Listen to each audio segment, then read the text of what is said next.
Hey everybody, Phil here, and in this video we're going to talk about my second game in a ResOps tournament I went to last weekend. This game is going to be against Varuna. I will be playing the same list as I played in game one because I only brought one list to this tournament.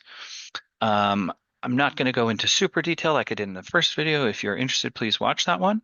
But highlights, we have a Dartok instead of Bit and Kiss because I want the Carbonite. We have a Caliban because he's very good. Mentor because it's not much of another choice, but the counterintelligence is also great. Sphinx is the big star. Rassiat is another star. Speculo is also another star. Those are the big highlights of this list, just to go through it quickly. And my opponent's list is playing Varuna. He wanted to play stuff that is leaving Infinity for good.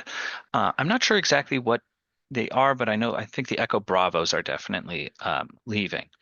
So to go through his list, he has two Helots with the light rocket launchers.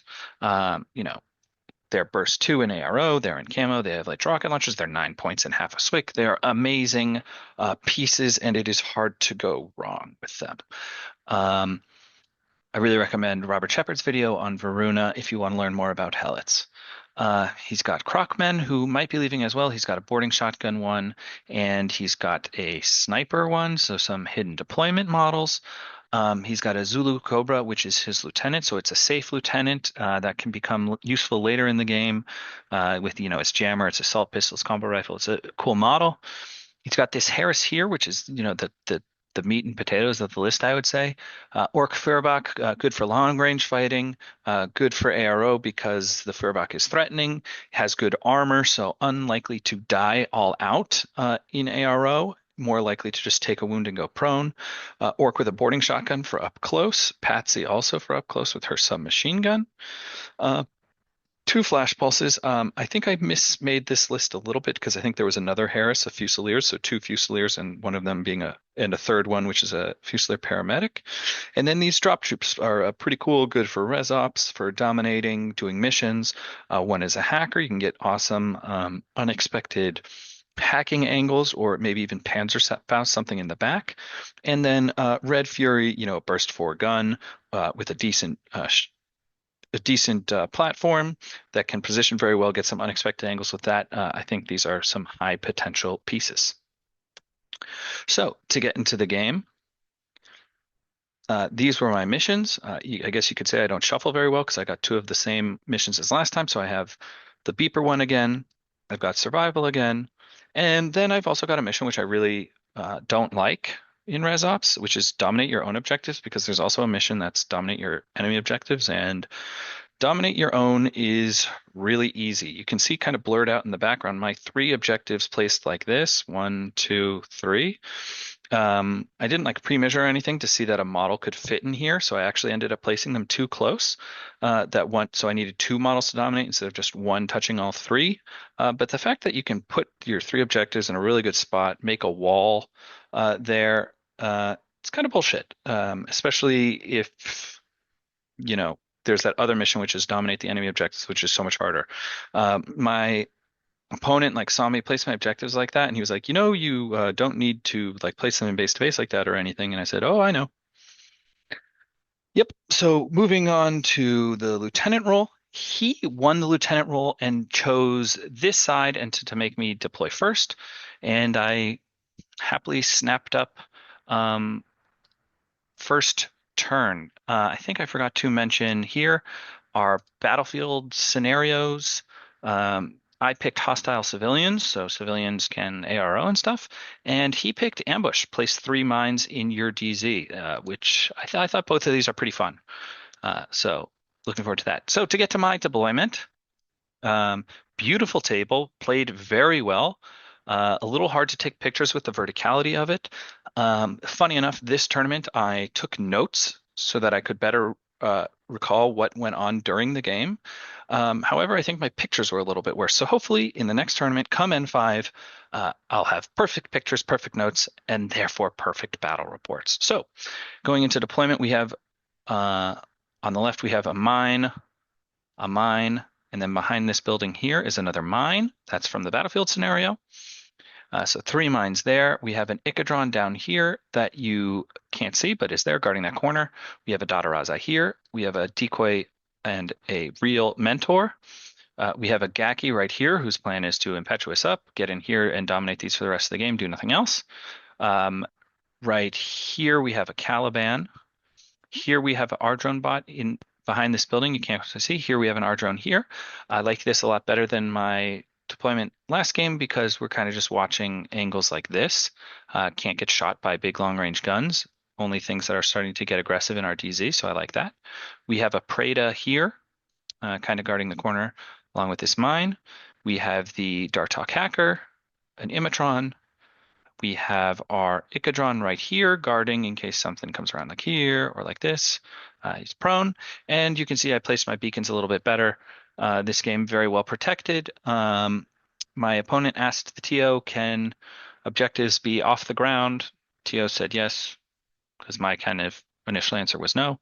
And so that means I can put my beacons here, super safe.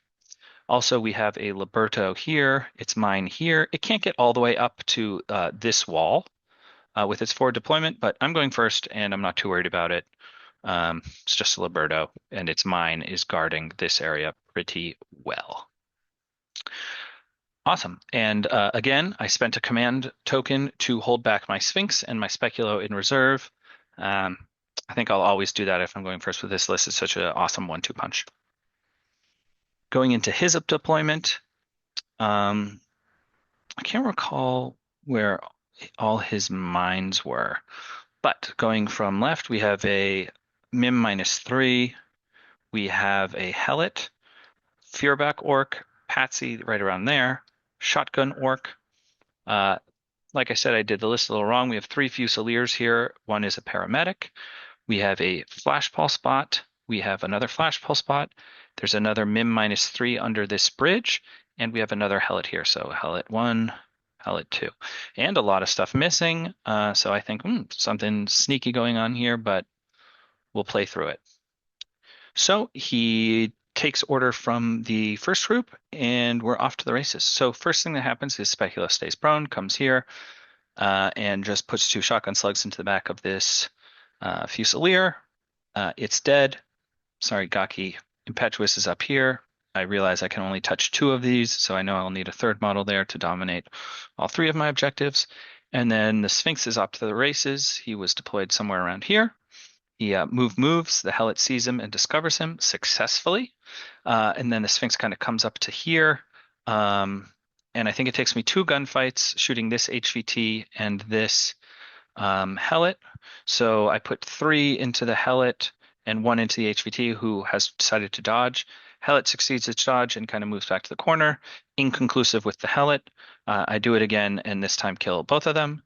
Then I move around here in preparation to discover shoot this camo marker -3. It ends up being a mine. The Sphinx tries to dodge, fails, takes a wound from the mine, comes around here, inconclusively fights the Flash Pulse bot, and then comes all the way back to around here and goes back into camo. So that is my turn. Haven't done a ton, but I've still got a impersonated Speculo all up in his DZ, and my Sphinx is safe and sound back in camo, which is good for me. Here you can see the Sphinx ending position. You can see the Gaki is gone because he's moved up to dominate. And we're getting to his turn. So for his turn, he is mostly going to spend orders on his Harris. And the first thing he does is just try to discover this mine with the Hellet. I thought it was really strange when he did this. But later in the game, I learned that he had wanted to kill this mine so that a drop troop could land over here on the building and put in some work. Unfortunately for him, he fails to discover the mine. So what happens is this Harris all kind of moves up. All 3 of them, down the stairs, discovers and kills this mine, comes over here with the shotgun orc. Patsy's here. Fearback is here. Discovers the Liberto on a second short skill, so I just don't react. Then he kind of stays there, idles. I put a shotgun into him. He puts two shotguns into me. He kills me, and I put one wound on the orc. Then the Furbach orc comes to here, asks for AROs because the Sphinx can see him. Sphinx does nothing. He discovers the Sphinx.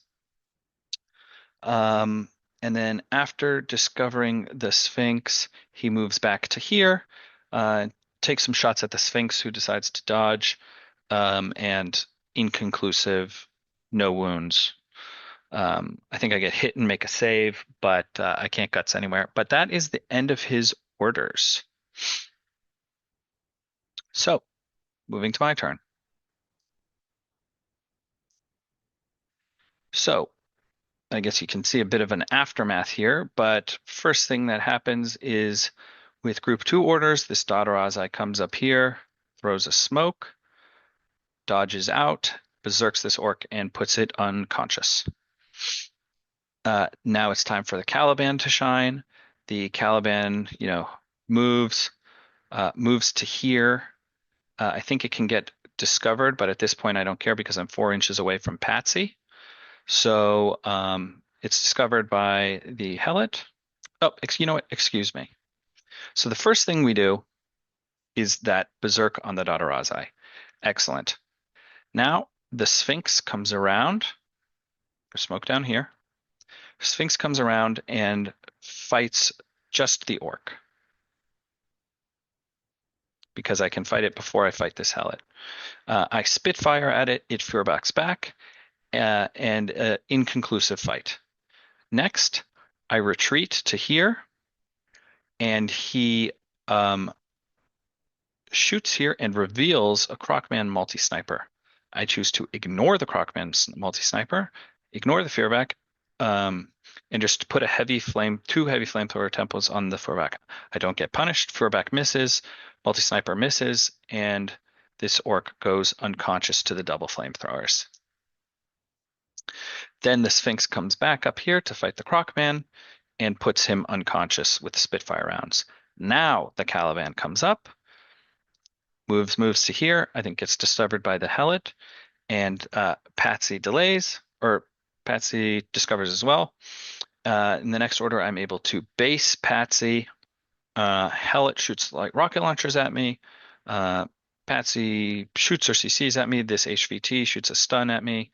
I CC Patsy, blow her up with a decharge, gain 2 wounds, boop, boop, boop, power up, and everything pangs off of the Caliban. So that's really excellent. So I have 1 order left. I have the Sphinx here. I have the Caliban here. I think, should I go coup de grace the orc or recamo my Sphinx? I decide to recamo my Sphinx because I want to play safe, and it turns out to be the smart thing to do because he has, not to my knowledge, but he has the drop troop hacker. So on his turn 3, he gets fantastically unlucky. So he drops first his hacker here. He has I don't know, but he has classified with HVTs. His hacker comes here, moves here to I had a mine here, try and dodge it, fails and dies. He then drops his Red Fury guy down here and fails something like 4 rolls trying to silence this HVT, which is super lame for him. And also, I believe he spends an order to shoot a medikit, or a couple of orders, with his Fusilier Harris. The Fusilier kind of comes around to here and shoots medikits here. I think he actually shoots medikits into this one, and brings both of those orcs up. So my turn 3. The Sphinx will go over that way and kill his Echo Bravo with a Red Fury. The Caliban will kill this orc. We'll come over here, kill this orc.